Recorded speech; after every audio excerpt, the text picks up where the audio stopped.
G na G ka na ba, kapuso? Mapupuno ng good vibes ang inyong Setyembre.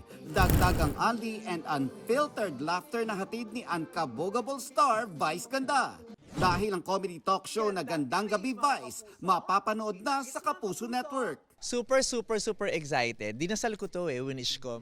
When I had a chance to talk to both Ma'am Annette and the ABS management, tinanong nila, anong gusto mong show ba?